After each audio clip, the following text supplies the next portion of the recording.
Talk shoes. Recorded live. Hello and welcome to Castle of Horror, the show dedicated to horror movies and awesomeness. This week we continue our look at giant monsters, jumping all the way to the brand new Godzilla 2014. Now, I cannot stress this enough.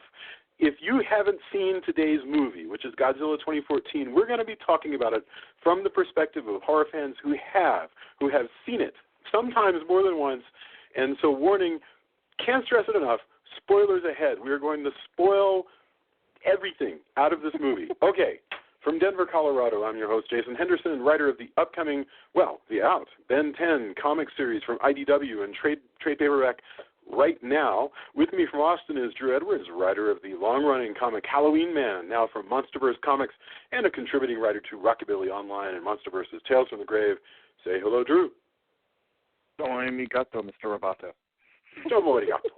Also, in Austin, Tony Salvaggio, writer of the Victorian mech comic Clockworks from Humanoids, and Psycom, the manga from Right Stuff and Tokyopop. Say hello, Mr. Tony. I was going to do the Godzilla roar, but then I didn't know how that would sound. But yeah, but welcome, Skreonk. But that's not what I was swear to God, do. I've heard large machinery make that sound. That sort of, and I'm dying to know. Since it was originally made with a double bass, and Jamie plays double bass, I have now tasked her with learning how to make the noise. No, you need a rubber glove. You need a glove that's coated the right way, but you could probably do it. Mm-hmm. Wow, if she could pull that out in like one of the shows, that would be so awesome. Like, well, they are planning on doing a surf rock version of the Doctor Who theme now. So awesome. You know. Awesome. My daughter. You heard it here, folks, people. As soon as you have that posted, I want it. All right, and also in Denver, with color commentary, host of the mom-oriented podcast, Pod Moms, attorney Joy Guzman. Say hello. Konnichiwa. Konnichiwa. Also, okay, Godzilla is a 2014 American science fiction monster film directed by Gareth Edwards. The film is a reboot of the Godzilla franchise. It retells the origins of Godzilla in contemporary times as a terrifying force of nature, depicted in a style faithful, so Wikipedia says, to the Toho series of Godzilla films. The screenplay is credited to Max Berenstein, but also includes contributions from Dave Callahan, David Goyer, Drew Pearce, and Frank Darabont. The film is a co-production between Legendary Pictures and Warner Brothers, which will distribute the film worldwide, except in Japan, where it will be distributed by our old friends Toho. It is the second Godzilla film to be fully filmed by an American studio, the first being the 1998 film of the same name. If we all remember, the 1998 Godzilla. The film, this one, was released worldwide on May 14th. So, and it says it gets to China in June, and it doesn't get to Japan until the 25th of July, which blows my mind. And it's in 2D and 3D. And as we go, I'd love to hear if you guys saw it in 2D or 3D. So let's do first impressions and try to keep it short, although I'll let you go a little bit longer than usual. We try to keep our first impressions down to like 30 seconds. But I would say, try to keep it to about a minute because I want to get into the topics. But I'm dying to know, your first impressions and also, how you come to this work personally. And we're going to start, of course, with our biggest kaiju fan, Tony. So let's go Tony, then Joya, and then Drew, and then I'll go. So Tony, first impressions, Godzilla 2014. I really like this movie, and I was really cautiously optimistic. I like monsters, but I hated the male protagonist in that movie a lot. And I was like, he's a good director. He can do this, I think. And after being burnt on the 98 Godzilla, and even to some extent, I know it may be blasphemy, but the last few, like Tokyo SOS and Final Wars, they're fun, but they're not like my favorite Godzilla movies. But I've been a fan of these monster movies since, as far as I can remember, when I was like 3 or 4. And that's been many years ago. So, if you were to name a Godzilla movie besides this movie, what is your favorite Godzilla? Like, what's the Godzilla? I have to say 85. We covered 54, and that was awesome, and I think that's where this hews closer to. But if I had to pick, and that was also the first one I actually got to see in a theater, and that was, blew my mind at the time, Excellent. And I think it also, since it's a continuation, I Yes. I can't remember if it starts after 54, if it starts after the second Godzilla, which is where most of them kind of tend to start, since They make it the vague. second I one just brings remember. Well, the Yeah. second one brings back Godzilla, right? Because you have one that was destroyed by the oxygen destroyer. Yeah. And so if there's a second Godzilla movie, then obviously that's where New Godzilla comes from, past the 54 one, right? And so, but yeah, I really enjoyed it. I think it's so, some of the criticism I've seen, like, I think you should like it or not like it, depending on, you know, I'm not here to tell you, like, I can't believe you wouldn't like this. But, you know, I think some of the criticism it's received, like, I'm kind of just like, what did you want? Exactly. I've enjoyed watching Tony's wall, where he's been, like, taking on the people who say Godzilla's not in this movie enough. Yeah, well, I have. I'll Going talk on about that later. Here, all the seconds. Here's how many seconds each of these monsters is in every movie. Well, Well, Tony's I in the middle of having that a project. sticker at the top. Yeah. That's my new. Well, I'll talk about that later. But Yes. I think. Well, also this goes for first impressions, but it also leads into other stuff. Is we've had 60 years of Godzilla movies, so I think, and Godzilla's in commercials, and he's, you know, played basketball, and like we have. I think the memory of Godzilla is something that's far greater than what a particular Godzilla movie is. Right. Because even Godzilla movies, like you've got like Final Wars where there's aliens and stuff like that, and to the Mechagodzilla ones and stuff. You got, you know, ones that have crappy American or European actors and that reference, you know, Steven Spielberg in World War II. You've got other ones where he fights a smog monster where it's like, you know, some kind of Earth Day thing. You've got another one where it's all with like 90% stock footage, and Minya, son of Godzilla, teaches the kid. Oh, that's Son of Godzilla, right? Right. Like, you know, where do you want it? When you say like this isn't a Godzilla movie, like where do you start? Like, what's a Godzilla movie to you? Mm-hmm. And I think that is where a lot of the criticism comes from. However, I mean, I watch these all the time. I'm really wishing I had more money so I could buy the new Blu-rays, because I'm really, really coveting them now. Are all 52 Godzilla movies available on Blu-ray now? No, they are not. Okay. Not even the slightest. So the ones that Toho has released, is that the Millennium series? The new ones are the 90s ones and the Millennium ones, which we call what, the double Showa check. series? What's the 90s? Yeah. Yeah. And actually, as soon as we finish doing the first impressions, I would like very briefly, Tony, we may bring you back unless somebody else wants to do it, to try to explain, don't walk us through all the Godzilla movies, but I'd really like to understand why it is there are 3 or 4 or 5 Godzilla series. So, well, there's, I mean, also people's complaints, and I'll leave it to everybody else, but here's the deal. The reason we have this one in particular, and partially why we have the 98 one is, because Final Wars. So Final Wars was supposed to be like, basically Toho said, we're not doing Godzilla movies now. Like, right. You had Final Wars, that's it. And so that's part of why we have the movie we have now, is because there's not a Godzilla. There aren't any plans. I mean, who knows now? They may say, you know what, maybe that was stupid. But for now, they'd put him in mothballs. Like Disney, in a sense, Toho will put this is its prize brand, and Toho will kind of put it on ice for a couple of years, periodically. We've seen them do that several times now. But okay, all right. But before we go that deep, sure. Thank you very much, Tony. That was a fantastic kickoff. Julia, first impressions, Godzilla. I liked it a lot. I thought it was a lot of fun. It exceeded my expectations for sure. There's some things that we'll talk about later that I thought were silly and ridiculous, but it was a neat picture. I didn't feel like it didn't feel cartoony. It didn't feel artificial to me. Like I haven't even gone to see the Spider-Man 2, or I have no interest in seeing it because it just looks so cartoony. It looks so like just computer game-ish. But this didn't look like that at all to me. I thought it felt very authentic. And, I enjoyed the story. And I was going to say something else about it. Oh, there's a lot of surprises, which I thought was fun. So, yeah, I liked it. Excellent.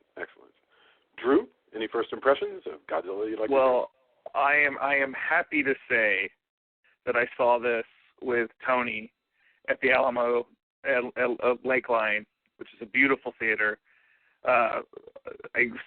And we both talked about it for a couple hours after we saw the movie. And the more I think about this movie, the more I like it.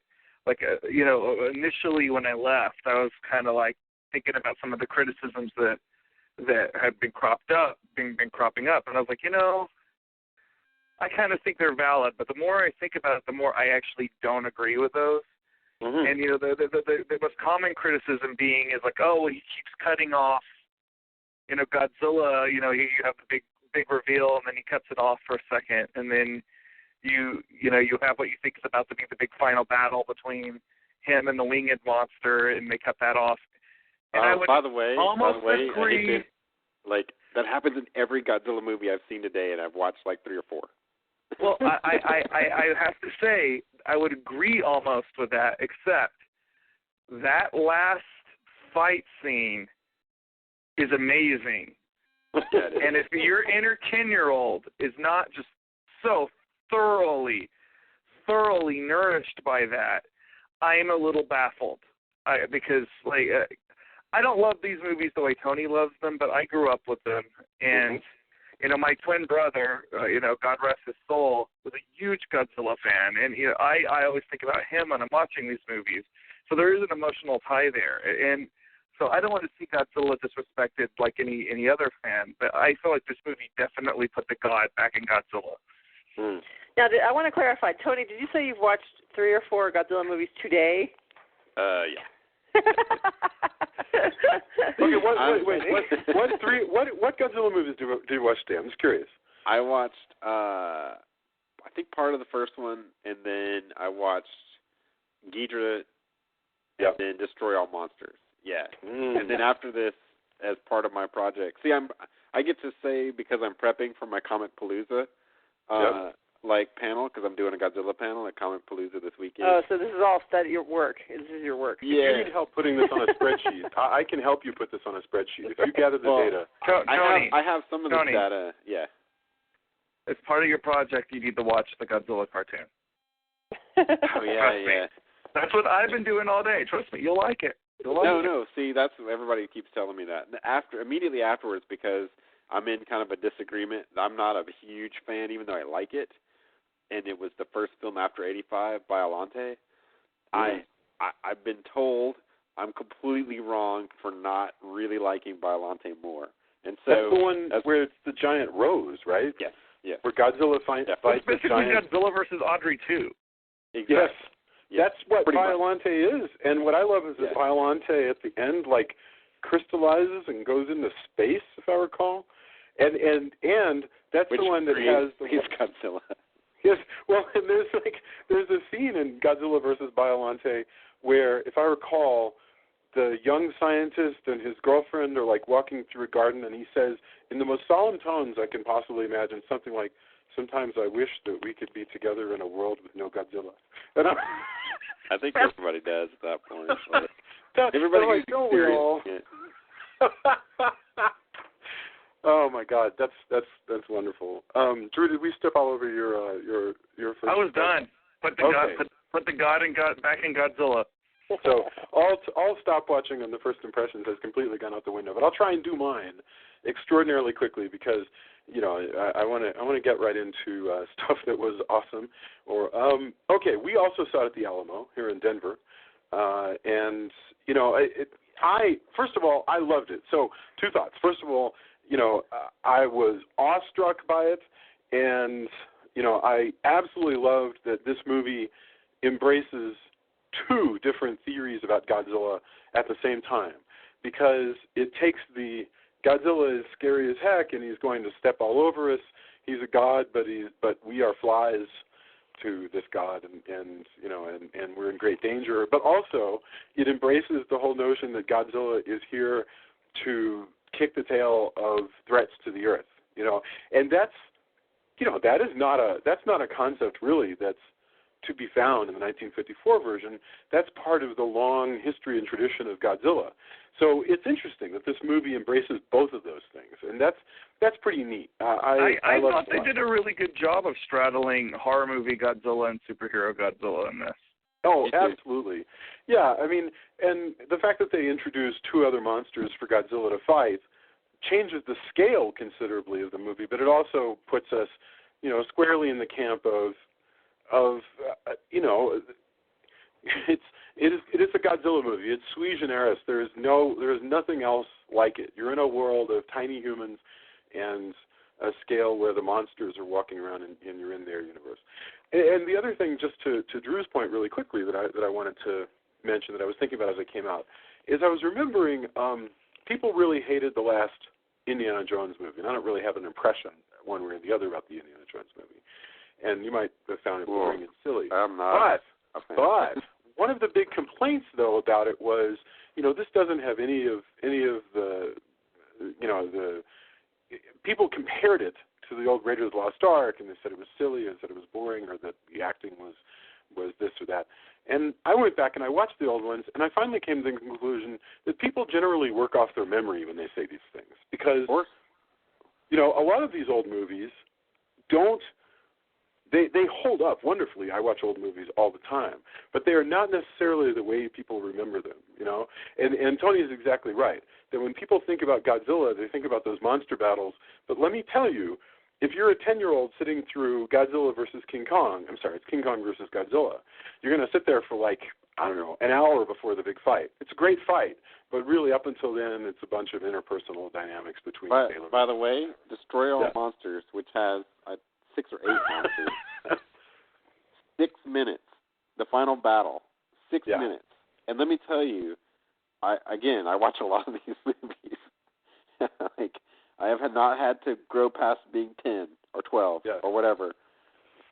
That is not the best Godzilla fight by any stretch. And it has every. Let me tell you, at the time, other than maybe like King Caesar or a few others, but it's got about.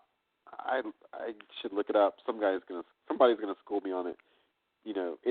It's got half a dozen to 10 monsters, something like that. I can't remember. I wrote it on Facebook and I can't remember. And that's because the fights are the most expensive part of these movies, Sure. Whereas the rest of them, after you build the set, it's cheap to just keep having actors show up and say lines. But this movie, Godzilla 2014, first of all, has a heck of a great battle and several great action scenes, but they are top notch. In other words, if it's bang for your buck that you're concerned about, you're going to wade through it. This is not on the level of King Kong versus Godzilla. This is nothing I've ever seen before in terms of a Godzilla battle. So, all right. Also, by the way, I love 85 Godzilla. Yes, but the Super X weapon is ridiculous. So I watched a movie the other day where Godzilla started to, and so Tony, I'd like you to walk us through how many reboots of Godzilla is this? And the 90s one that just got released on Blu-ray, I watched the end of that series the other day where Godzilla himself, and I felt so sorry for him, he melted down. Oh, yeah, Godzilla, Destroya. Godzilla basically starts to have a meltdown, and then he's glowing, and he's got big rashes all over himself. And I kid you not, when he finally dies, he is replaced with another Godzilla that they call Godzilla Jr., who becomes the new Godzilla, which seems to happen a lot. So contrary to popular belief, there's not one Godzilla. It seems more like Godzilla, and it's not like James Bond just getting recast. It seems like Godzilla is more like a title. And he is a force of nature. For one thing, they've kind of rebooted. Most of the reboots seem to center around that there's a thing called a Gojirosaurus. And you actually see the Gojirosaurus in the 90s Ghidra, if I'm not mistaken. As much as I love these films, I've watched them, and again, your memory plays tricks with you. But they go to a World War II island where they're fighting, and that's the one that gets nuked. And he actually saves Japanese soldiers. And they even make a reference to Spielberg in that, Officer Spielberg or or whatever. I remember in one fantastic movie. Easy and so awesome. I think it's in King Ghidorah. I know I'm getting in the way of your answer, but I just have to mention one of my favorite Godzilla moments in history is where I think that's in Godzilla versus King Ghidorah, where there's a young Japanese officer. He faces Godzilla on the island, and then later on, when Godzilla is running around the city, this guy gets up on the top floor of some great Tokyo building, and he thinks he has a personal connection with Godzilla.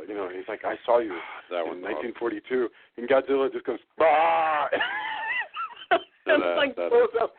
It was King Ghidorah in 1942. That's just like in Independence Day when there's all the people that are like standing on top of this Empire State Building going, we welcome our new alien friends or whatever, and then they kill them all first. Yeah. So funny. He said, I get the impression Godzilla probably didn't even see that guy. I mean, I'm not sure. Okay. We're getting a little far off topic. Yeah. Yes. By the way, curious if Godzilla even sees humans. But I don't think he does. I think that there's, in that case, I think there is something. Like the way it's portrayed, and just like, and by the way, the line is, you can tell your son about when he's born, Major Spielberg. It is so cheesy. Oh my god! But it's so awesome too. Oh, that's the one that also has like a Terminator guy who can run really fast. Well, there's a lot of people like that. Like the guy in this movie, that's the doctor. He's called. Is it Sarasawa? Is that the name of the Dr. Sarasawa. Yeah. Yeah. Yeah, that's it. Yeah. Truly a remake in that sense. Yeah. That the character is okay. Well, so really he has quickly, he has a different first yeah, name. different first name. His first name. He was the director of the original. Right. Yeah. That's what I was reading in the thing. Yeah. So basically, there's Godzilla 54, which creates a series that is called the Showa. No, that's the. What is the name of that series? 54 to 75 is Showa. Yeah. Okay. So and that is the movie. Now there's 54 to 75. That's nearly 20 years, and very, very quickly, no matter what we think of the depth and gravity of 1954, the Japanese producers and directors who were in control of this character decided extraordinarily quickly that no, the real fun was going to have him be a giant ally to the Earth, at least, if not necessarily to humanity, and that goes fast. And all the cheesiest Godzilla movies people remember really are from that boomer period. And then it's gone for a while, and then it comes back in 85, so 10-year hiatus. Comes back in 85, there's a new series, and that one's called, I think, the Heisei series, right? Or Heisei? Yeah. How do you say it? That's a good question. Well, anyway, it's the series that begins in 85 and goes until about the mid-90s. That one, same thing. They started again. It's super serious. Godzilla dies in a volcano, and then as soon as he comes back, basically pretty soon he is, he's defending the Earth. He's just gotten a lot meaner looking, but it's basically the same. It's a lot of really, really crazy, extremely intricate, oddball plots. And then eventually he melts down and he dies in like 95, and that's the end of the second series. And then they reboot it once again with Godzilla 2000. So that's the second reboot. Well, and then that's not even counting the last ill-fated.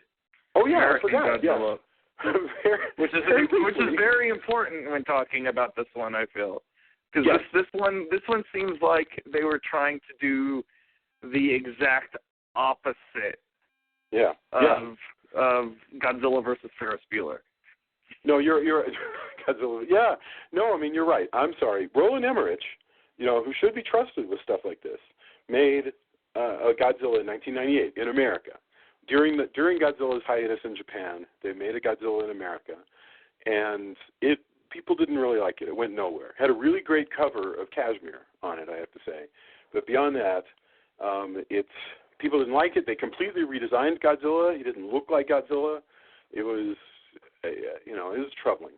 And then, so that happens. People want to forget instantly about it. Godzilla comes back 2 years later from Japan. Harry Knowles did a big headline, said, "Man in suit," because it was the return of the suited Godzilla. That launched what we call the Millennium Series, and that went a bunch of episodes. And with this one, it got really weird because now they were rebooting Godzilla with every single movie. So every movie comes along, and they immediately reset the clock back to 1954. Well, it happens again. 2000, they make references to the, if I'm not mistaken, they make references to the oxygen destroyer again. Oh, absolutely, yes. The 2001 reboots, and then I think there were further reboots in the Millennium series. There's I mean, they have some, common characters in them. I will have to say the Mechagodzilla ones that are in the 2000s those are some of my favorites. What's your favorite? Everybody's Godzilla design. Which is your favorite look for Godzilla? I still like 85. 85. I think that has all the and I think that one's called. I think that suit is called 84 Goji, by the way, in the Godzilla wiki, because there's a whole Wikipedia article that we pasted up on our page that goes through each of the Godzilla suits and describes in really rather concerning detail what I think that's awesome. Yeah. What has been changed? Oh, it's remarkable. The Destroyer one looks really cool too when he's melting down. Oh yeah, that looks awesome. Well, things like his dorsal fins. He has those fins, right, that are a big deal in this movie that ostensibly we're supposedly discussing. And we'll get there. But those dorsal fins, they get bigger, they get smaller. I kind of like the spiky ones too. Yeah, I like the spiky ones too. Also, by the way, that Destroyer picture is on one of my favorite books that I got from my friend Hiro from Japan. We love Godzilla every time. Yes. And in those, Godzilla is nearly black in color. I mean, in others, he's really quite green. I mean, my favorite Godzilla is probably Godzilla versus Megalon, and that one, I've said he resembles a giant scaly terrier. I mean, he has. Well, Godzilla's always had oddly canine features, except in this one where I feel like that they were looking more like a bear, especially the way he moves. Oh wow, well. Yeah, it says that in the IMDb that the models were a bear, like you're saying, an eagle. So there's the head had something to do with an eagle. Yeah. And let me see, what was the other thing? It was Komodo dragon. Yeah, there's something. You're right. And dog. And he has gills, which is something that makes total sense considering all the time that he spends under the water, but we've never seen before. Yeah, and in this one, they actually they make the excuse that he is, he could be a Godzillasaurus. They just haven't gone that far into describing what he is, but they make this point that supposedly in this world, back when the Earth. By the way, I'm just going to let all the crazy science of this just lie there, and let's just go with it, okay? Back in this world, when the whole world was much more radioactive, giant monsters roamed the Earth. But as the Earth became less radioactive, because I guess they eat radioactivity, maybe they contributed to that, but the Earth cools and all that good stuff, they go deeper and deeper into the ocean. So down at the bottom of the ocean are giant monsters, presumably, because they're close to the Earth's core where more of the radiation is. Again, I got no comment whatsoever on the science involved in this. And then so that's where they come from. They are not. It's not like a mutated lizard like in Godzilla '98. They're not. It's not an extinct something. It's a giant something that's just been sleeping. But it does have the scars of the original Godzilla that are the bomb scars. So that part kind of indicates that he would be an original, the original Godzilla. Huh. Yeah. Well, I mean, it shows that we know that he came back during in 1954 when they were doing the atomic. And to get into this movie, and I want to go straight to what people thought was the coolest part of the movie, whatever it was. But yes, the idea of this film is that back in the 50s, Godzilla came up because we were messing around with nuclear radiation a lot, and then he went away. But we blasted him good with an A-bomb.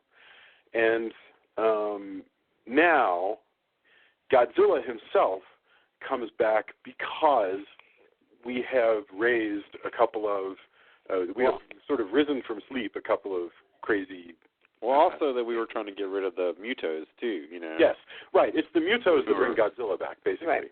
Godzilla comes back because the mutos come. The mutos.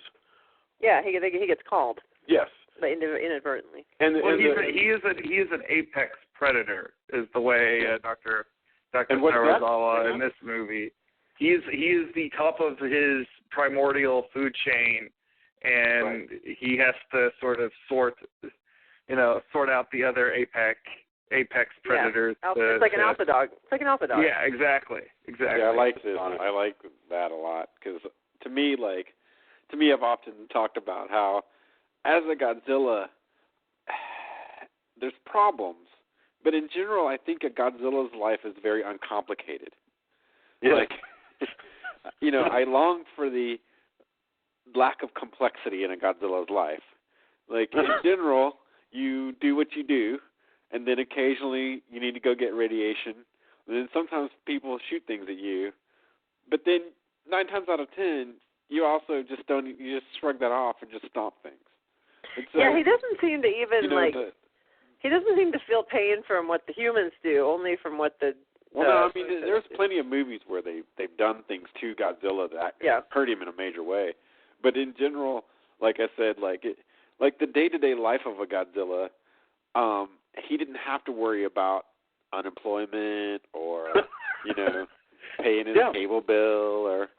When you are Godzilla, you are the biggest badass in your world. Exactly, and I've often envied Godzilla for that, at least. With Godzilla, when these mutos, which are these 2 giant monsters that sort of awaken from their slumber and go about. And what a great love story they have. Yes. So in fact, that's exactly the case. Is that basically because of our tinkering with nuclear radiation, let's see which works it. Okay, the male muto awakens and kills Juliette Binoche and a whole bunch of other people. He awakens and then goes back to sleep to suck up radiation for 15 years, and then comes back and goes straight to Nevada because that is where the mate muto is, and they destroyed Las Vegas, and that made me so happy. I was wondering I was like, Drew, is he gonna Yes. Is this... Oh, I was so happy when that was going on, and it was so true to life. Like the people could not look up from their one-armed bandit. Still, you have a special connection to Las Vegas. Are you from there or something? Drew, I lived in Las Vegas for 2 years. Oh, okay. Yeah, because that's what I felt when I hate that place. For some reason, I'm once again referring to Independence Day, but I think that was the movie where they blew up Houston. Yes. And I remember seeing it I think I saw it in Houston, everybody in the theater cheered. No, absolutely. Yep. Yeah, no, so Ken Watanabe goes, well, okay, these giant monsters are destroying the Earth, and the Army's going, what are we going to do about these monsters? And Ken Watanabe is like, the Earth will sort it out. Let them. And sure enough, out of the ocean lumbers this thing. I just want to say something while we're talking about that character. Yeah, go crazy. He's getting so much flack on the internet, and I think he seems like he's having so much fun playing this part. I do not understand the criticism of him at all. People are he's and it's like he's not as hysterical as Bryan Cranston, but he's playing a different kind of character, and in his own way, he fits perfectly within the sort of Godzilla universe. He's that stoic, Japanese scientist. I think he's perfect. I like the idea also that he's like, they're like, what do we do? And he's like, it's like Godzilla. You don't do anything. Run for he was the same type of character as the scientist in the original, which is saying, it's not going to work. Whatever you're planning, just leave it alone for whatever reason. Like they have different reasons. But in his case, he's like, this is where we were talking about Drew before. Is that he says that radiation is they feed on radiation. So if you try to blow them up, you're just going to make them stronger. All these monsters.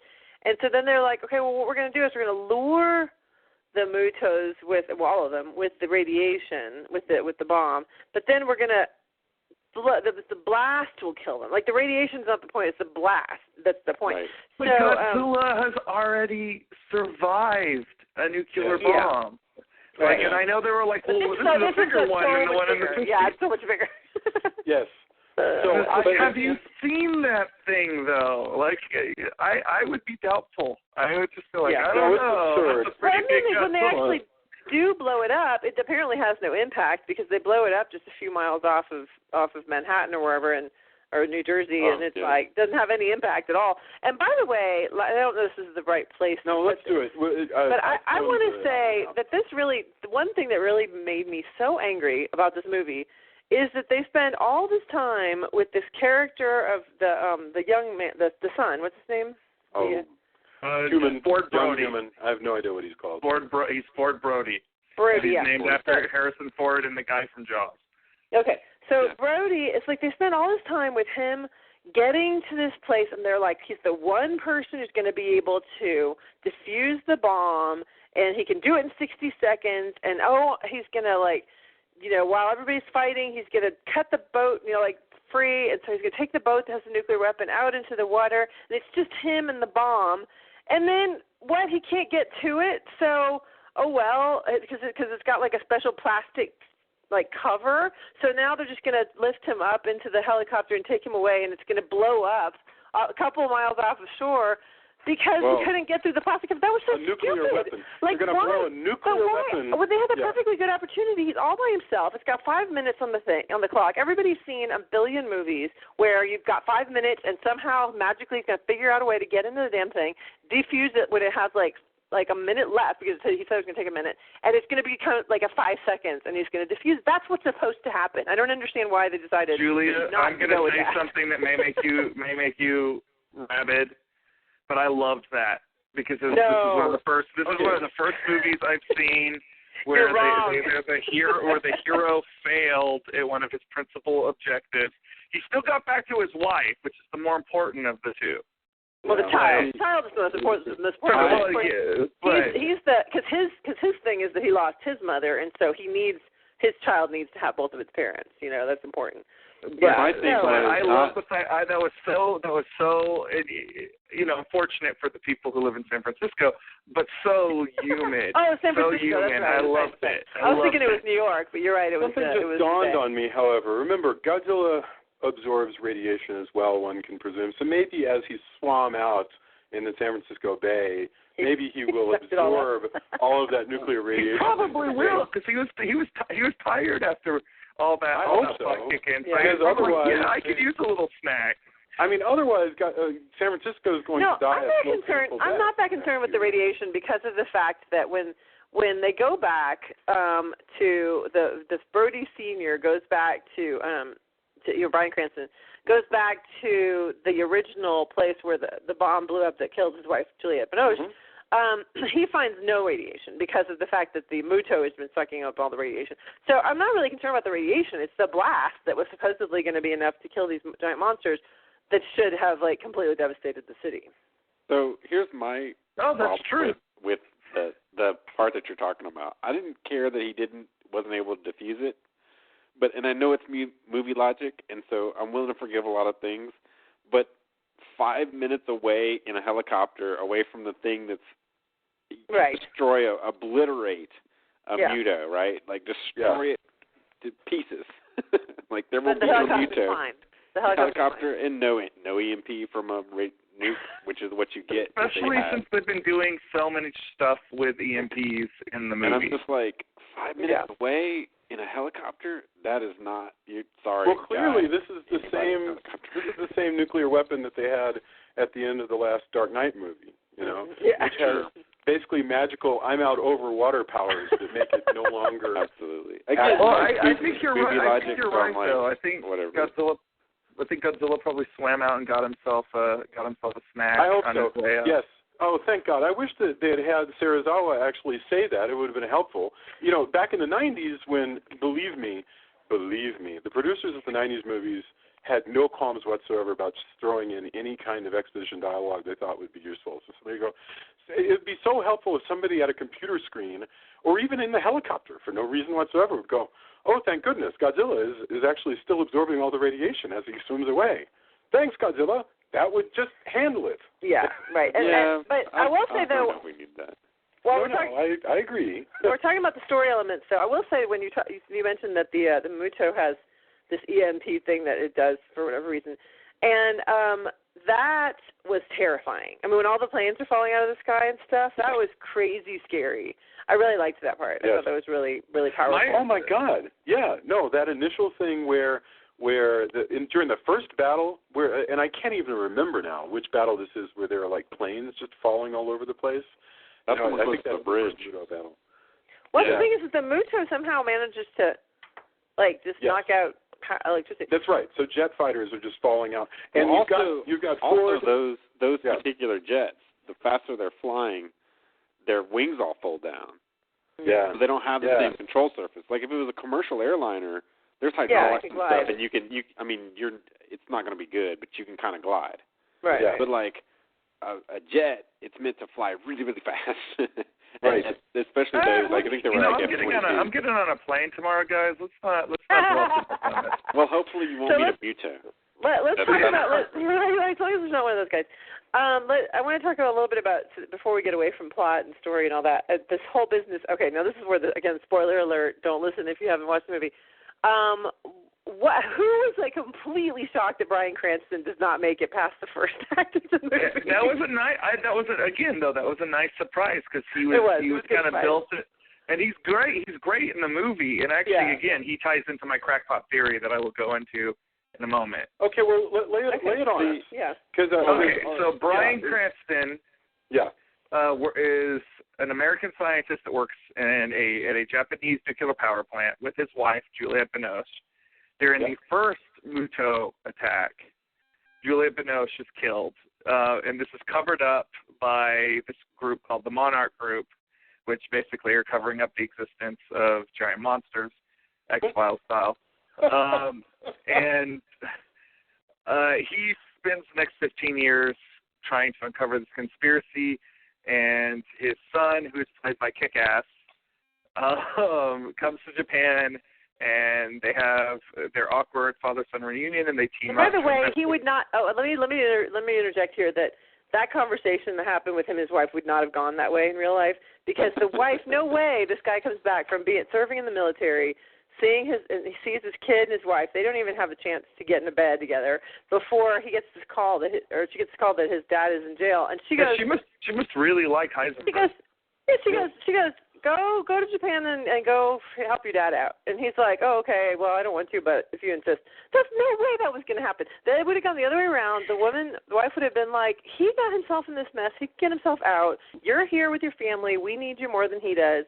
Who gives a crap what's going on over there in Japan? And he would have been the one going, no, I've got to save my dad. The only thing I can think of is she's just really hoping that since he had a broken family, this is the chance. Get your dad, bring him back to the States. Your son will have a grandpa. Just well, I wish he would have at least given it a day or so before he got that call.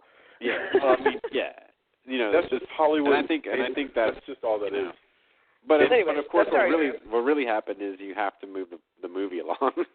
Like in the script, it says by page 10. We need to be well into act whatever. But he could have gotten the call after they woke up together, after having a wonderful night of lovemaking or something. It was just so frustrating. Anyway, go ahead, Drew. What were you saying? I'm sorry. Okay, so my crackpot theory. So we are back at the nuclear power plant where Juliette Binoche died. A very, very sad death, by the way. That scene, I know there are people who are saying this movie is cold. I'm sorry, did you watch that? If you were a married person, how can you not just feel like your heart up in your throat? Yeah, it really was. That sequence. But,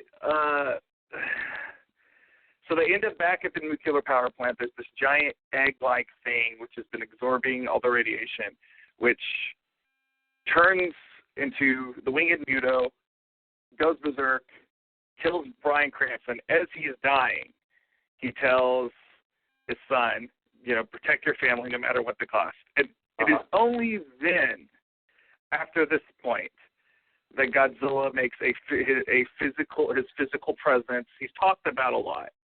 but his physical presence known in the movie. And my crackpot theory is, often in Godzilla movies, Godzilla is a vengeful figure, almost supernatural. Mm-hmm. And in Japan, he's often representing the Hiroshima bombing or the environment. And I know that there's a lot of talk about him being a vengeful force of nature here, but what I really feel like he actually represents is a father's vengeance upon what has been wrought upon his family. And this because the elder Brody character, the character played by Bryan Cranston, is so filled with rage. And when he dies, what happens? Godzilla reemerges. And that is my crackpot theory. I have no idea if the screenwriters did that by accident, if the director did it by accident, but that is how I prefer to see. So what you think, Godzilla is Bryan Cranston reincarnated? not literally, but Godzilla represents vengeance, and he is avenging the Brody family upon these creatures that have basically devastated their family. I can go with it. Yeah. I actually think there's something. I think there's absolutely something to that. I think after the things that have happened to Bryan Cranston, you are ready to see, humans kind of get what's coming to them. Well, there is a point where Godzilla even looks directly at. Godzilla's often given human-like qualities. He has more personality than, say, like the ants and them or a bunch of other atomic age monsters. But he looked right at the sun. And there's like an acknowledgement there, which is something that Godzilla does to no other human character in the movie. None. All the other human characters are ants, even small children in a bus, which in your typical American movie would be treated as, fabric. And, there's a great sequence with the heroic bus driver. Yeah, the bus driver. He's awesome. That was great. Boy, that... Actually, all right. To take your theory, I actually think there's something to your theory. I think at least subconsciously. I think in the universe of, I don't know if the movie would actually, if the universe would prove it out, but I think as a this war, is more of a metaphysical way of looking at it. I think it's a good analysis that there's rage, there's unexpressed rage on the part of the character, and unexpressed rage is one of the things that these gods mete out. Except at the same time, when Bryan Cranston dies, that is almost, maybe not completely, but it is almost the end of the movie being told from the perspective of the humans. In other words, that's the point where, we still zoom down periodically to check in with Brody, who's trying to save this kid who's been separated from his parents, or the nurse is dealing with. Strangely enough, the nurse is never doing nurse things. She's never getting blood, for transfusions to people who've been injured. She's running for cover herself. No human ever does any good once we step into the second act. But she's nevertheless, we basically at that point are hovering up at the level of Godzilla, and of these Mutos. And so I like what you said about the Godzilla taking a good look at Brody, at the kid, because I had not thought about that, because to me it seems like Godzilla regards humans as being, I'm really unaware if he sees them at all. I wonder, but you know what? He saves Brody, specifically. Okay, all right. Okay, walk me through that, because I'm trying to remember what. I remember him looking at him. It could just be coincidence. I think he upon him. saves Brody specifically incidentally. I don't think I think Godzilla does acknowledge the existence of humans, but I think that he looks at them sort of as the way we look at animals. Like raccoons or something. They're inferior. Well, we are inferior to him. You know what Godzilla more like misses? fire ants, because we can actually hurt. Like fire ants. At one point, Dr. Serizawa calls him a god, and he's right. There's a godliness to him, and it's, like I say, it's that Shakespearean version of God. It's, as flies to wanton boys are we to the gods. They kill us for their sport. Although Godzilla actually isn't even that interested in killing us for their sport. Now, I kind of feel like he kind of gets into killing the Mutos for sport sometimes. Yeah. I want to put off discussing the final battle with the Mutos for a second. But by the way, how cool are the Mutos? I mean, they're like this funky, like H.R. Geiger type of. I wasn't a big fan of that design, to be honest with you. But yeah, I mean, they look all right. It's not my favorite monster by any stretch, but you know, they work. I like that their textures were kind of like suits, more so than Godzilla did, and I thought that was really cool. You want to know what I like about them?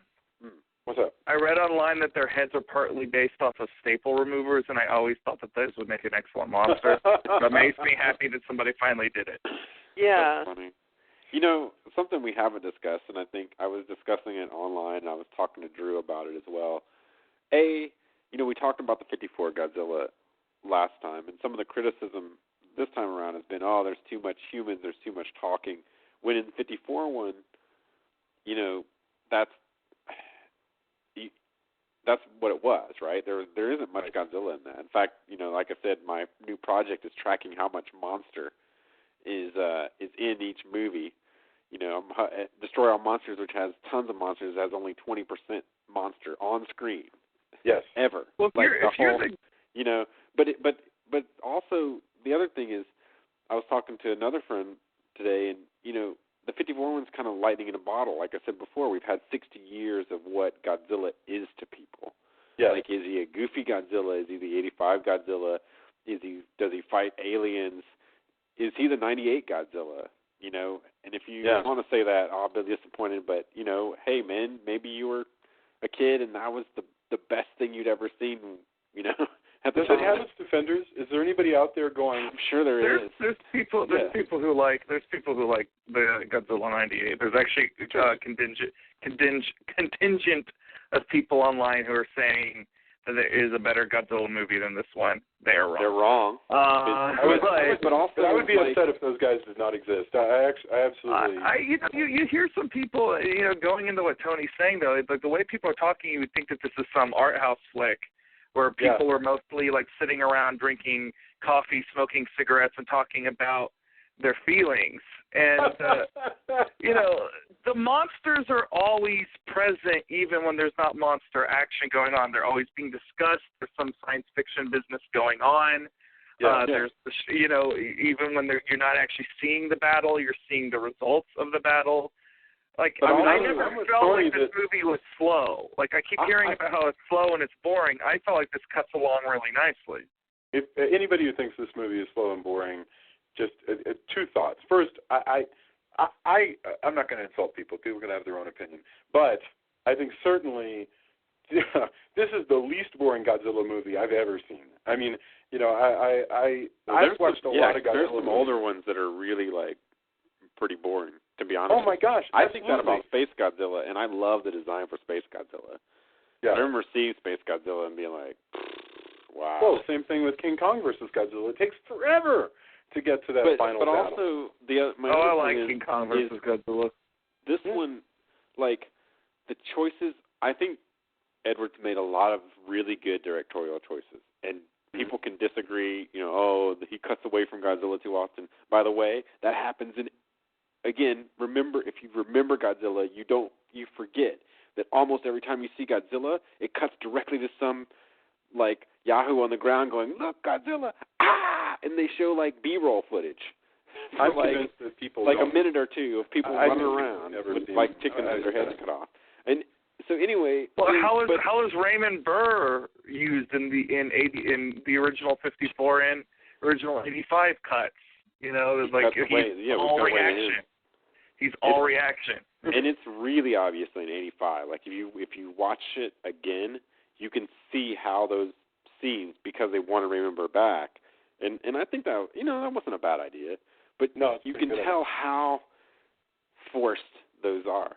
But with Tony, I have a question I was posing to Jason before we got started. Can I finish? Yeah, sure. Sorry.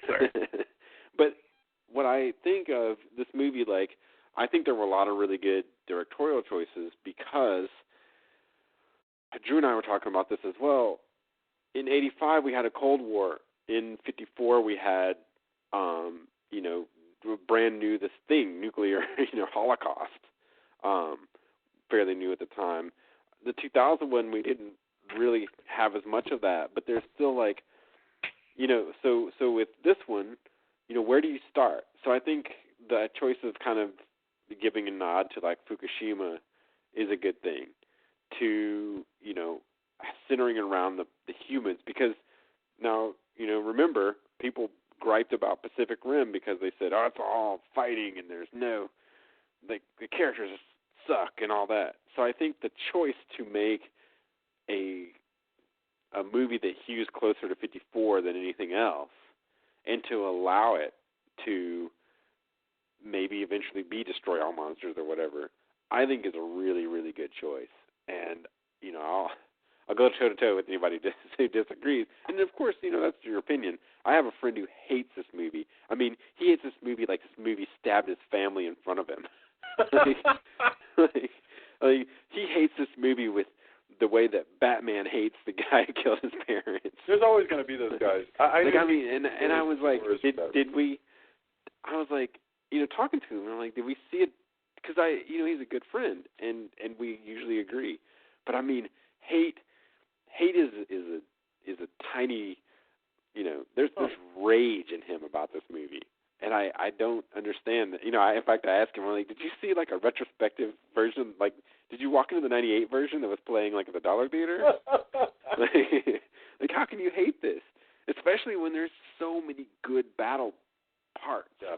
And I think, like, you know, I think it's a challenge I think Edwards, to me, it's a challenge. Like, where do you start? And I think a lot of his choices really, really worked for me. And like I said, I was really cautiously optimistic, because, like, I liked monsters, but, you know, wow, Godzilla, can he do this? Wait, but I'm curious, if you could boil it down into like just a bullet or two, what is your friend's deal? What does he really hate about this? I remember people hated the Doors because he just hated all of it. Like, he hated I asked him, and he didn't really have a good reply. Like, I hated 92 Dracula, right? Yeah, but I had reasons, even though to some extent it's just drama. He didn't really go into it, but he was. Again, I think it does go back to, what do you think a Godzilla movie is?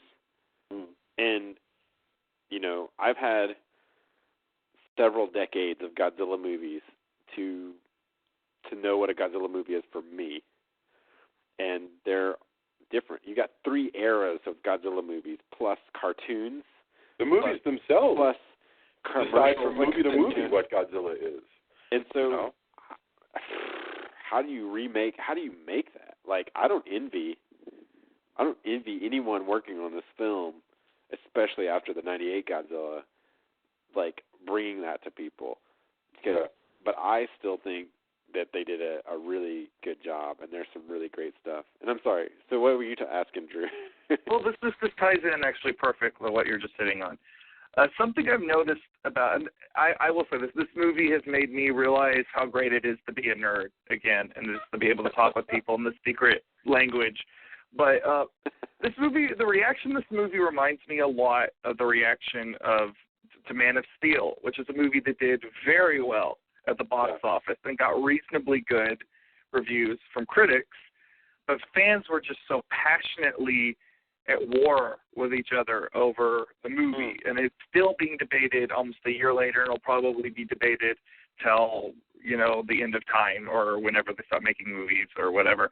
But Superman in particular is a character that people just feel very, very passionate about, and like even the non-nerd faithful can sit there and debate what they think Superman should be for a long, long, long time. And Godzilla seems to be another one of those characters. And I guess I wanted to know your take on why you think Godzilla has that particular hold on people, because there's certainly other characters that are you know, Spider-Man is an extremely iconic character, but it doesn't seem to have this sort of fervor about it, you know, like where people will just get like frothing at the mouth about a bad Spider-Man movie. Like, a lot of people don't seem to like this new Spider-Man, but they're not getting too up in the arms about it. It's like, hey, you know, they'll make a better one a couple of years from now or something.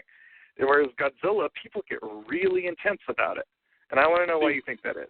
Huh. I think it's multiple reasons. I mean, I know why I do. I think a lot of people will latch on to the Godzilla that they saw when they were kids. Yeah. Because I think it's ubiquitous enough. Now that it's kind of different, the way we watch television, and, you're more likely to catch this on streaming than you are, say, a rare event where you happen to see it on Monster Theater. But people, our age who are discussing this, there is a character that they've lived with maybe as long as they have Superman. Yeah. It's also, Godzilla is Japanese too, right? Like, it's a foreign thing.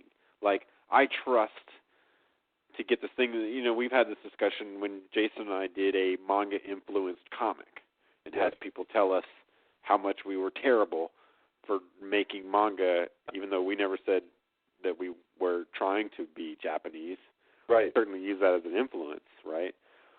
It's like you were also these movies yeah. have influenced, like, it's not like they became the language for giant monsters, right? In the way that, there's a language of Wolfman, there's a language of vampire movies, even mummy movies, but to a lesser extent. But, so these seeds, and they became ingrained in culture.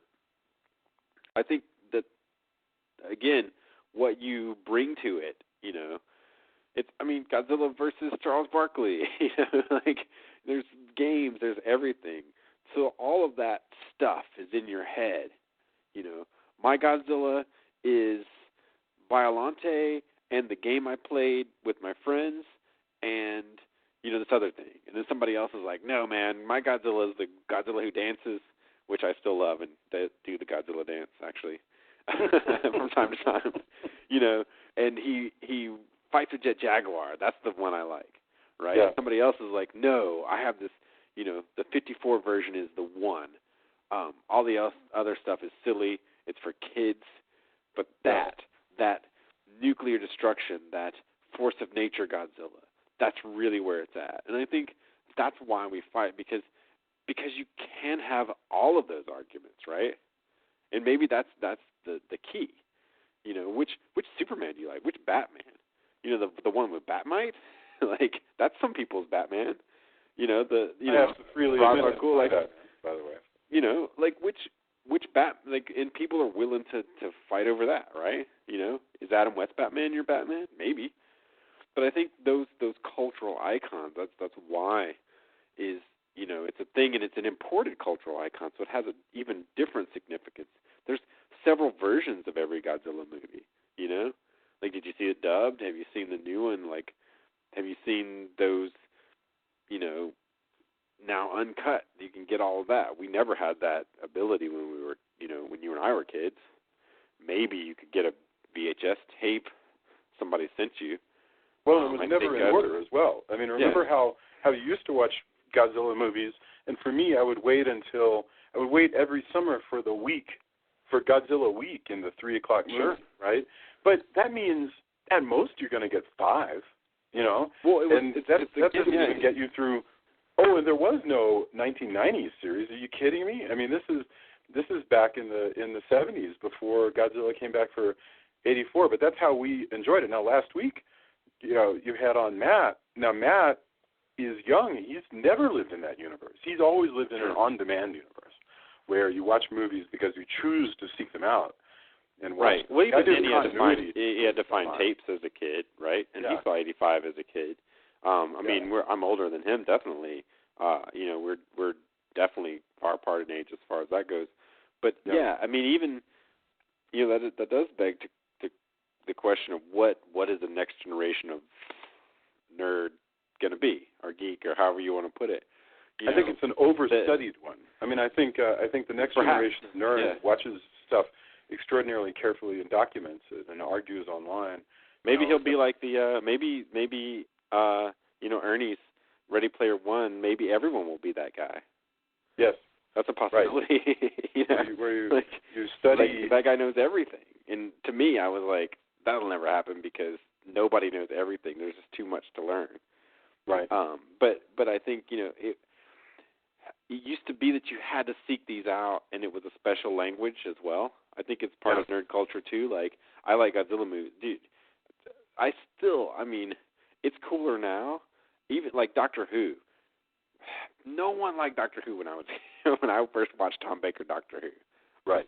Not like now, where it's like, oh, Doctor Who, and there's Doctor Who, anything you can think of, there's a Doctor Who something. But before, it was this thing where you kind of had to seek it out. You had to want to watch PBS. That was a barrier for a lot of people. Right. Why should I watch PBS? Okay. You get all the learning on it. Do you think that the pushback against the film sometimes, and I'm not going to be I have no reason to go to bat for this particular movie, but do you think that pushback is in some way an attempt to stake your claim as still a person who is other than the culture? Like, if the culture has decided, for the love of Mike, for some reason, that it's going to embrace a Japanese giant monster, then if I'm going to stake my claim as a nerd, that's the thing. We've long embraced Godzilla. He is a pop culture icon. Yeah, but I would say that I think there is. But if you want to stake nerd credentials, but I think that there is something to that, and I'm not saying everybody has that, but I think there is. No matter what it is, because Transformers the same way, right? Everybody likes Transformers now. Dude, except me. All the people my age had Transformers, but there was still, even if a jock kid that you knew had a Transformer, but you were really into Transformers, you were still that nerd who was going to get beat up because you had a Transformer maybe like in your backpack, right? Right. Like, and then it's totally different than your parents getting cool Transformers. And so we see that all the time, though. Like, what do you know about? Name it, By the way, that's a crappy part of our culture. I saw a comment where somebody had said that GoBots were Transformers for poor kids, which I could totally I can see that. I still, and this is a total aside, what I have always kind of wanted is I want somebody to just pay, and I'm talking like pay through the nose, whatever it costs, the best writer ever. Argue, like, whoever that is, I'm talking really, really good, and have them write GoBots. Because I personally really hate GoBots, and I thought the cartoon was really crappy, and they were pretty second-rate. Like, kids knew back in the day. Like, GoBots were cool. All the bigger ones were actually kind of cool, though, because they made big ones, and those were actually, like, neat-looking.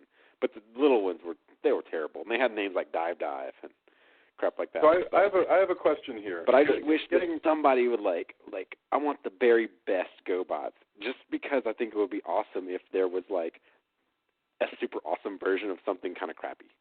Well, that's the test. That's sort of the test is, are we now at a point where we can literally turn all of our magic forces on conceivably any brand, anything at all, and turn it into a top-notch franchise that everybody will love? Could we make Outer Space Nuts with Bob Denver into something that everybody has to go see this Friday or else?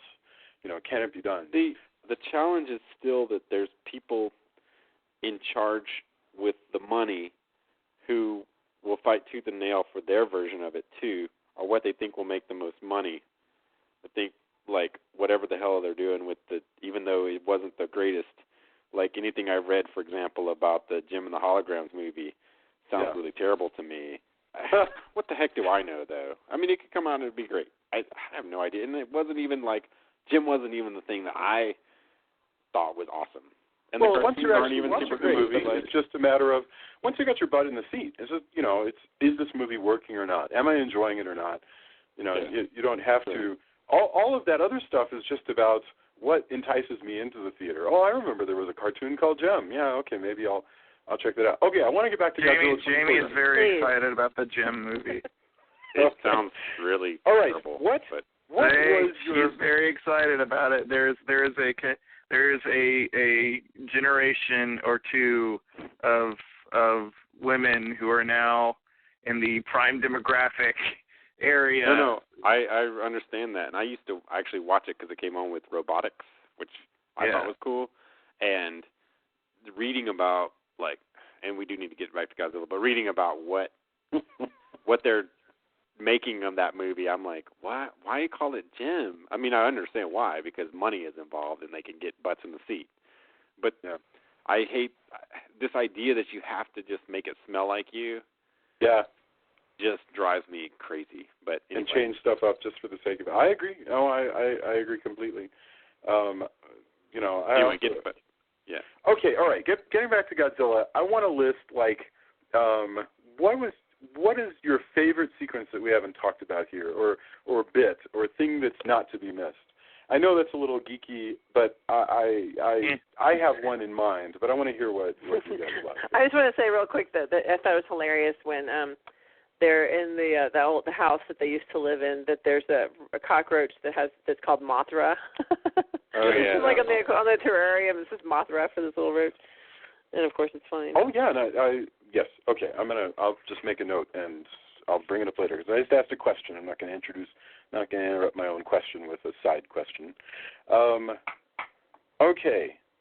All right, I will start, but you're going to wish that you had chosen my answer, because the single coolest moment in this whole movie is when they play that, kick-ass movie from 2001, Space Odyssey. I know it's a classical piece, I just can't remember what it is. As they're doing the halo jump past freaking Godzilla. In other words, the guy in a mission that, by the way, doesn't turn out to amount to much of anything, because it doesn't accomplish anything. But it does, because he burns eggs. But the guy, our friend Ford Brody, I love that name. Thank you for reminding me what it is, Drew. Ford Brody jumps out of a plane and halo jumps, and he has to drop at terminal velocity and finally open up his parachute really low. This is the very point of high altitude, low open jumping. But in amongst this, of course, it's silent except for his breathing, and we get to see him fall through the clouds and then into the cityscape and literally fall along the length of a giant lizard. And I mean, it is like that moment in I think somebody else brought up Dante, but I just wanted to what they didn't bring up is there's a point in the Inferno where the main characters literally climb Satan, because Satan is huge, and this is like that. These guys fall along the length of Godzilla, and it's crazy, because he could just move a couple of his inches to the left, and he would squish you. It's just awesome in its might. I really like the choices of when they pulled back on the score. Yeah. Rather than just make it bum bum bum bum bum. Because I guarantee you, in '98 they would have cranked whatever music was playing there would have been 10 times louder. And I think all of that. I have a couple actually. One of the things, as an animator, like I said before, I loved how animalistic. I miss the man in the suit thing. Don't get me wrong at all. And I have friends who just won't see this because it's not a man in the suit, which I think is unfortunate. But that's okay. That's their choice. But I miss that. I miss that acting. Bless their heart. I do I like that. To me, that's always been Godzilla. However, that's not what Hollywood's going to make, and it's not what we would do. What we do now.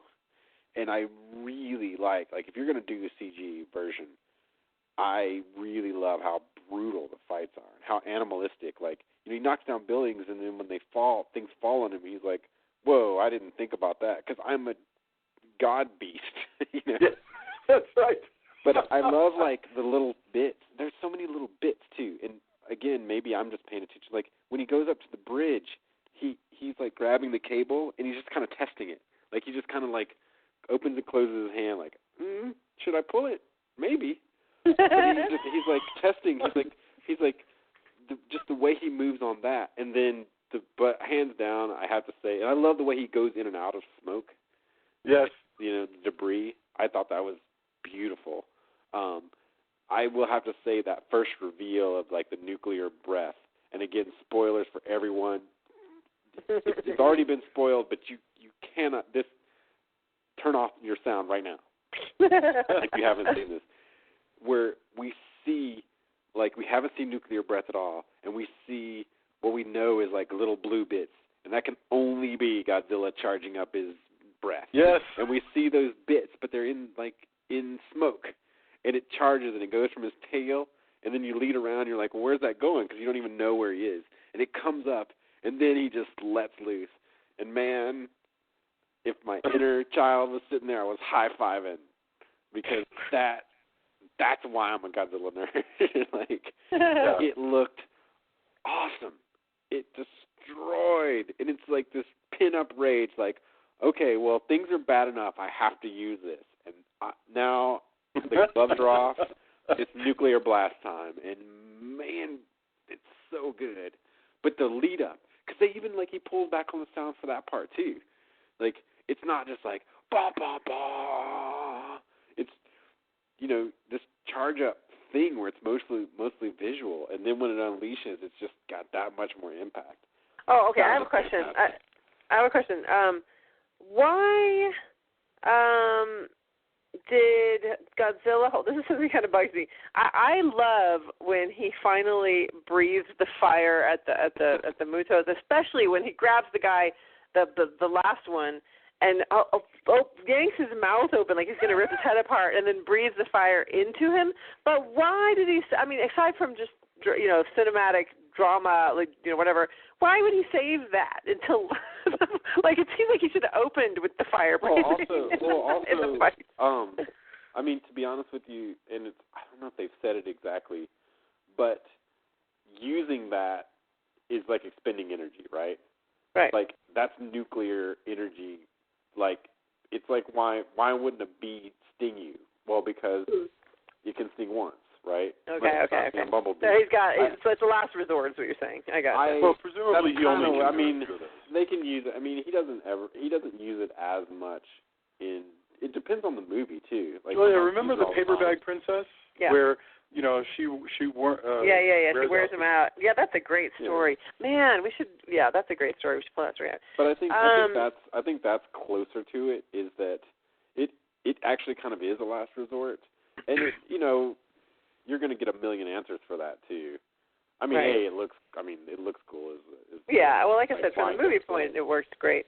But I think that in the past, it's been one of those. Godzilla has X amount, because they've even done things like shot him with anti-nuclear missiles that basically absorb the radiation out of him, and that weakens him in a major way. And so that's kind of the backstory. But I mean, to be honest with you, it's just because it's cool. I know. But that's. It says the sound to make the sound. Exactly To make the sound designers used a 12-foot-high, 18-foot-wide speaker array to blast his roar at 100,000 watts. It's a wonderful sound. I mean, the that final moment when he tears the head off of the Muto, and Julia sitting in the theater was pantomiming for him as if she could will Godzilla to actually hold the other beast's head aloft and go "Rawr!" and just shake it around, like he's Braveheart or something. Yeah. But he didn't do it. I was so disappointed. Right, that would have been slightly too human, I think. But he's close. It's really great.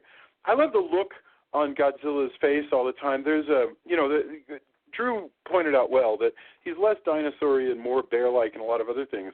But there's a strange sort of standing smile or wryness to Godzilla's face that is interesting because it shows this kind of amusement with the Earth. That's the sort of godlike nature of him. I mean, he has this sort of Leo Gorsi sitting face where he always, seems to be, I don't know. I read just slight amusement on Godzilla's part. Well, Drew, what's your favorite? Well, you guys have pretty much already described it. I loved it when he, which I felt was a reference to the original King Kong, when he holds the jaw open of Mama Muto and blasts his atomic breath down her throat and then proceeds to rip her smoldering head off, and which is the most brutal. Here's the thing: how can you hate this movie if you're a Godzilla fan? Because it is the most brutal use of the atomic breath in the history of the franchise. Mm-hmm. Yeah, I'll It's agree. so innovative and also justifies, maybe not completely because I love the man in the suit stuff too, but you could not have done that sequence with a guy in a suit. You would have to have a very, very, very, very. I mean, you probably could do it, but you would have to almost have like a suit just to do that one. Absolutely. Right. Puppets.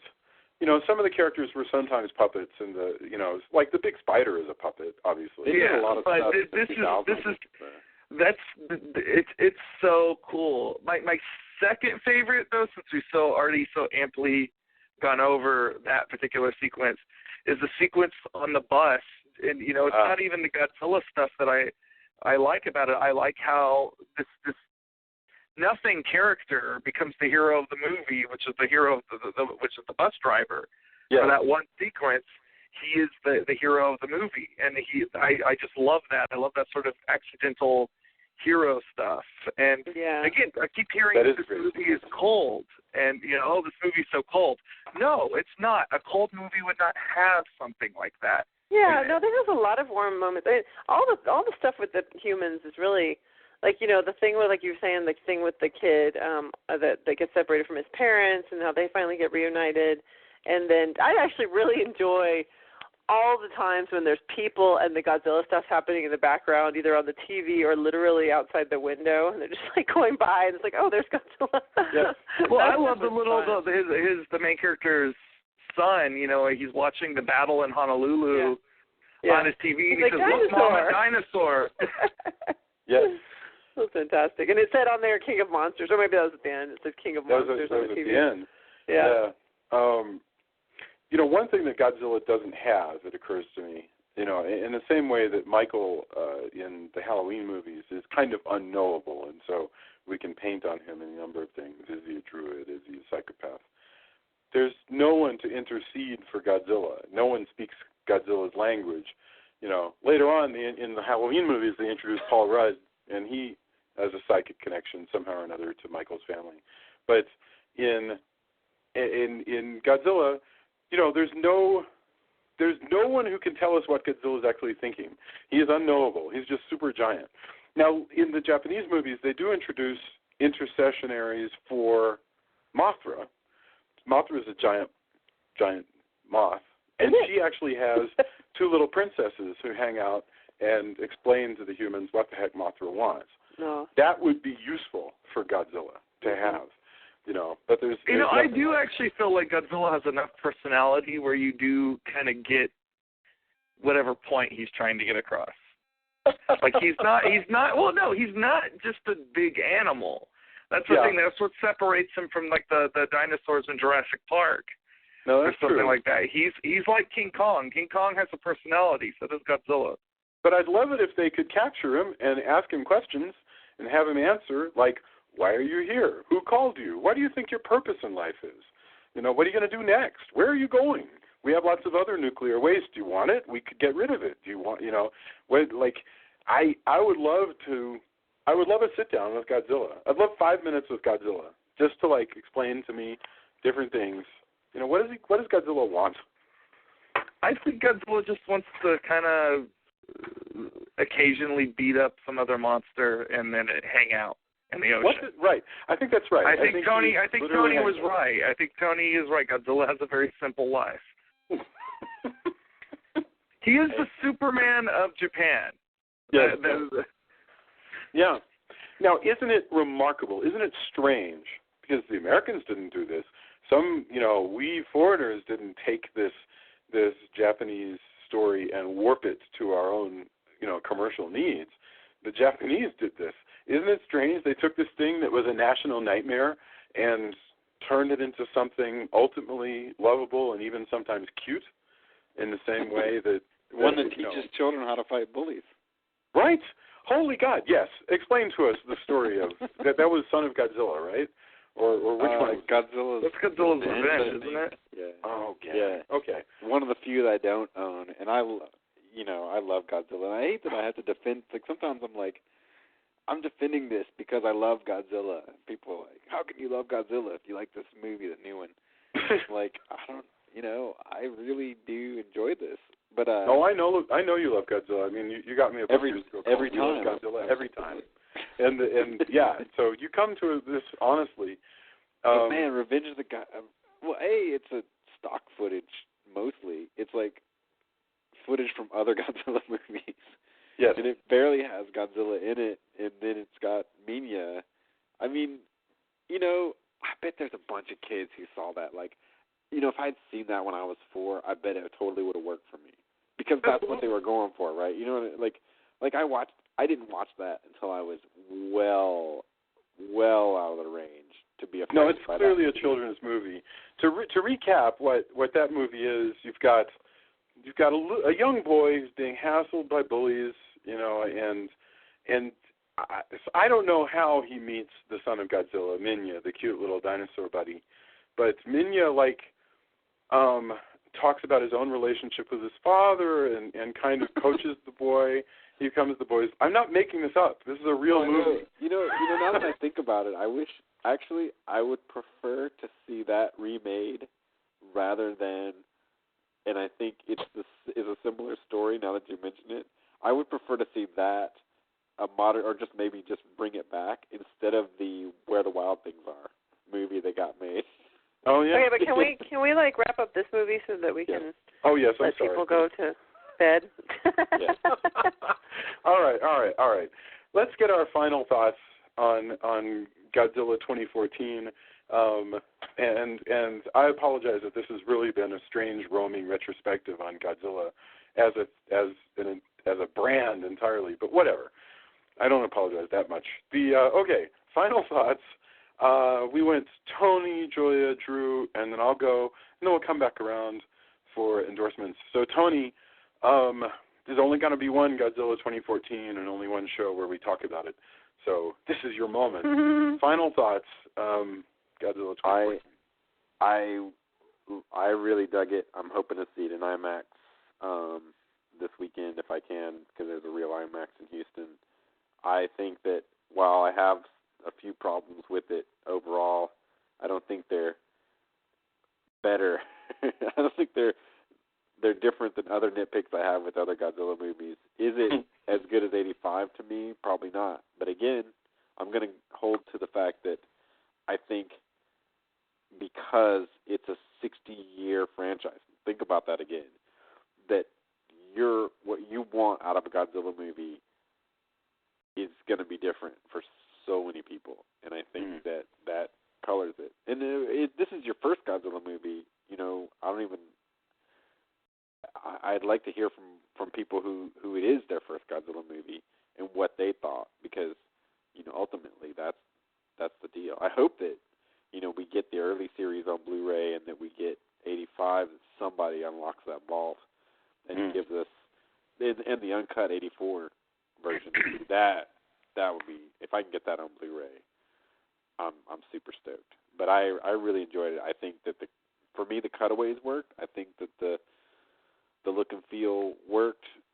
I mean, of course, some extra monster battle would be cool, but I thought there was a fair balance, especially going back from my side project and figuring out that Godzilla's actually in a lot of these he's not in them very much. Less than you remember. Cool. All right. Julia, would you like to share with us your final thoughts? I mean, you know, I don't really have a lot to add. It was a lot of fun, and like aside from the couple of little plot points, you know, it was a great. I thought it was a good story. I enjoyed that Bryan Cranston and Juliette Binoche are in it just enough to kind of make you go yay, and then they're gone, and you're just kind of like, oh. But you know, it was very enjoyable. I'm glad we watched it. Drew, what are your final thoughts on Godzilla? I really liked it. I know that's in some quarters a controversial opinion. I don't care. I plan on seeing it again in 3D when I get a chance. I will probably buy it when it comes out on DVD. I just really liked it, and I don't really have much to add. I feel like we've thoroughly dissected this one. Mm-hmm. It's really interesting that and these are my final thoughts, it's very interesting to me that as we begin our giant monster retrospective that we've gone straight from the beginning to the end, from Godzilla 1954 to Godzilla 2014. And so now as we travel back and look at more Godzilla movies and giant monster movies, we've got these two bookends already in place. And that's strange, and I'm wondering what that's going to mean. But there's no way in hell I wasn't going to see this movie and see it in the theaters. It's just, to me, it was everything that I wanted a Godzilla movie to be, even though I knew darn well everything about the various problems about the Godzilla movies that actually exist, because I've also seen a hell of a lot of them. And so I'm often in the position where I'm like, hey, you really need to watch, with other movies, you really need to watch Count Dracula, the 1971 Franco, Spanish film, Just Franco movie. And people watch it and go, that was terrible, it was boring, and the acting was awful, and the day for night was obscene. And I'm like, yeah, but, it speaks to me. Godzilla does the same thing, and yet there's all these drawbacks all along the way. So this was wonderful. I loved it, and it's huge, and it's a spectacle. And if you wait until it's on Blu-ray, you're cheating yourself. So let's go around to endorsements, and then we'll be back next week. So same thing. Tony, did you have anything to endorse this week? Well, again, self-servingly, if you want to talk more about Godzilla, I'll be doing a panel at Comic Palooza in Houston. If you happen to be a fan who's in that area going to Comic Palooza, there are some major, huge people. Who knows? Hopefully you'll come by my panels. I'm doing like 4 of them, including one showing crazy Japanese variety show stuff from Monkey Bash. So that should be a lot of fun as well. But yeah, hopefully if you are one of those people, hopefully I'll see you there. And also, check out the other Godzilla movies, check out the Blu-rays, and I will, if you do have them, I envy you, and I'll covet. Julia, did you have any endorsements this week? No, I'll cede my time. Alrighty. Drew, endorsements, anything this week? Self-servingly, as I have to say that on the same days that Tony will be in Florida, I will be working the Danger Cakes booth at the Penn Festival in sunny Miami, Florida. Excellent. And they are playing all 3 days. We also, as I said last week, there is also Lush Straight Jackets, the Safaris, and our old friend Pennywise's much more mellow cousin, Puddles the Clown. And if you are in the Miami area, it looks like it's going to be a lot of fun. So please come out, say hi. You can argue about Godzilla with me in person if you thought it sucked. Wonderful. Speaking of lame versions of Godzilla, the other endorsement that I have this week is actually for the Godzilla animated series from 1998 that is a loose sequel to the reviled Godzilla vs. Ferris Bueller. And I've been watching it. It's all up on Facebook, and I just have to say, I think I hadn't seen but a few episodes when it originally came out, and now that I've gotten around to watching it, it's a lot of fun. I mean, it's a little juvenile because it is a kid's show from the late 90s, but if you're looking for, wall-to-wall monster battle stuff, which is what it seems like a lot of people who were disappointed in this movie wanted, this show has that in spades. Each show is about 20 minutes long, and I can say, near as I can tell, at least 10 of that is Godzilla whomping on some other mutant. I could be wrong. I'm awaiting Tony's estimation, but that's what it feels like. And even the characters, I have to say, even the characters who are extremely one-dimensional in the actual movie are much more likable and multidimensional in the cartoon. I don't know how that worked out. But, again, the Godzilla series, it's all up on Netflix. Check it out. Yeah, I'm hoping it's like when Marvel would get a series like ROM, for example, and the licensors don't care anymore. Yes. And then all of a sudden ROM or Micronauts. Once the licensors were like, why do we care about Micronauts? Sure, do whatever you want with the comics. That's when those comics got, really good. No, there's even an episode of the show where the American Godzilla, or the American Godzilla of his time, goes over to Japan and fights Mecha Yeti. Awesome. Yeah. Sounds great. I'll have to check that out. I've been, Matt Frank told me I need to see it, and then a few other people did. So, my reservation was like, why would I watch anything related to that version of Godzilla? Because it sounds like I missed it. Even the incarnation of Godzilla does not act like the Godzilla in the movie. He acts much more like the Japanese Godzilla. He has atomic breath. He's a fighter. It's right. What you want from the Godzilla cartoon, except that the character design is not the right design. It's like I tell everybody, there's always room for a good version of something. Yeah. So, yeah. And I am not above eating crow. If somebody says like, dude, you did not give us a chance. If it's good, that's awesome. How awesome is it to be a nerd when there's good stuff? The people who are like, I can't watch that ever. You're like, all right, well, if you don't like good, then that's awesome for you. Yeah. Keep hating. That's great. No, but I liked how you said that there's always room for a good version of anything. And sometimes people don't read them, but you're right. Sometimes the third outing of something or the third issue of a forgotten series or whatever will suddenly be the one where nobody's paying attention and some new writers decide to do something really crazy and wonderful. Yeah, no, that's right. Okay, my endorsements. First of all, Can I Stream It? I totally recommend that you get this app. Can I Stream It? This is an app for searching whatever movie you want to search for, and it will tell you what legitimate services out there actually have it. So you can put in, Godzilla or Ferris Bueller or whatever, and it'll say, oh, well, Amazon Prime has it, Netflix has it, iTunes does or doesn't have it, and this one over here has it for rental. It's really useful, and I use it all the time. So Can I Stream It is definitely an app that I just wanted to let everybody know. I use it all the time, especially when something like this happens, and I'm like, oh, where can I find, this old Godzilla movie? Having said that, nobody seems to have Godzilla 1985, which is sad. Yeah, there's a whole rights issue with it, so. That may be. Yeah. So that's sad because I wanted to watch it. Time to buy a bootleg. Yeah. That's what I'm hoping. I'm just hoping that the money generated by this one unlocks that somehow. That's my. Yeah, that usually happens. And I really want to get a Godzilla 1985 poster actually for my office because I have the Godzilla 2000 poster, but it's not really the best Godzilla poster.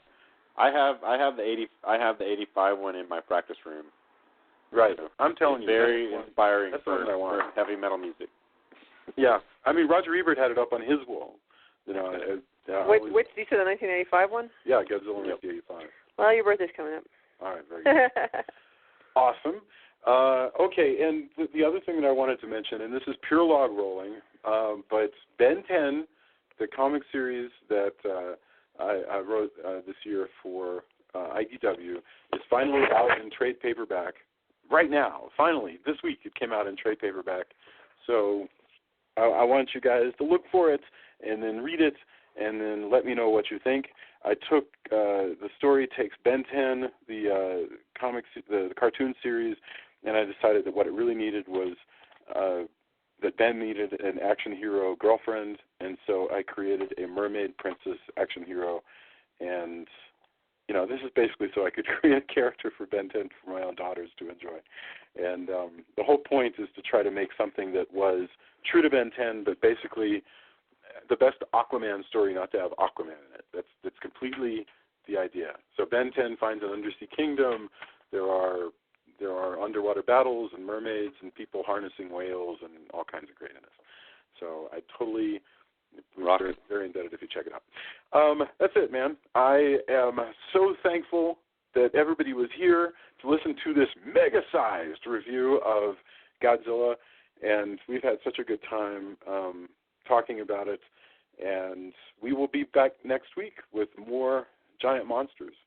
So thanks, everybody. Safe travels, Drew, and we will see you guys next week. Good night. Bye. Good night. Bye.